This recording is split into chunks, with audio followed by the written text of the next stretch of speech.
Well, some of the most successful authors in the U.S. say that a Utah man was pivotal in their success. And now some big publishers are actually asking him what's going to be the next big thing. Debbie Worthen here tonight with more on who this person is. Debbie? Well, Mark and Shauna, in the literary world, he's sometimes called the Godfather. In reality, his name is David Farland.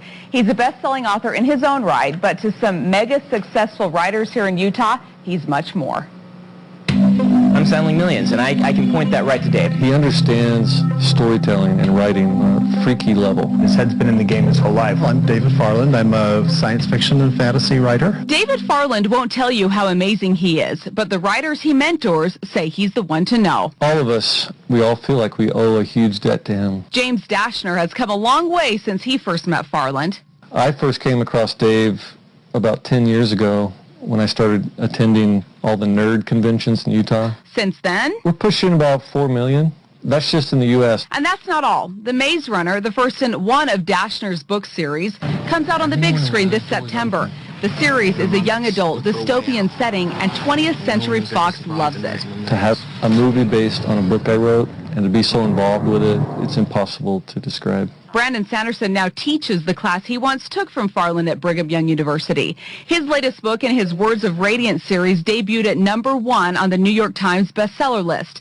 The class was life-altering. I took that class, and it was mind-blowing. Here was somebody who was making a living at their writing. I had never had a class from a teacher who had actually made a living at their writing before. And not all of what he learned was about writing. There was one point in the class where I went to him and I said, "What do I do?"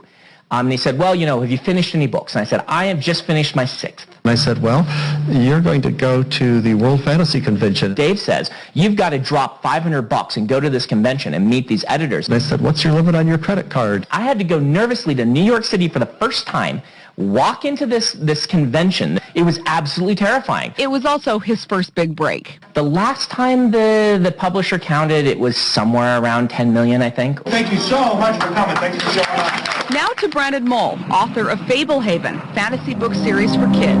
Fablehaven sold in the millions. I don't know exactly how many it sold, but it was the series that let me quit my day job. Mull met Farland long before that success. I asked him if he would look at my work, and he was kind enough to get involved. He just knows a lot, and he's really willing to share. While Farland says he can recognize great talent early, I can tell. Sometimes I don't even have to read their work. I can tell by the way they express themselves. he won't take the praise for other writers. It's not that I can take much credit for it. They're the ones who have to do all the work. That doesn't mean he's not proud to know them. In fact, he worked with Twilight author Stephenie Meyer after her time at Brigham Young University. You know, it's sort of the proud papa syndrome. Every time I see, you know, a Stephenie Meyer or something like that, I go, there's one of mine. And the feelings are mutual.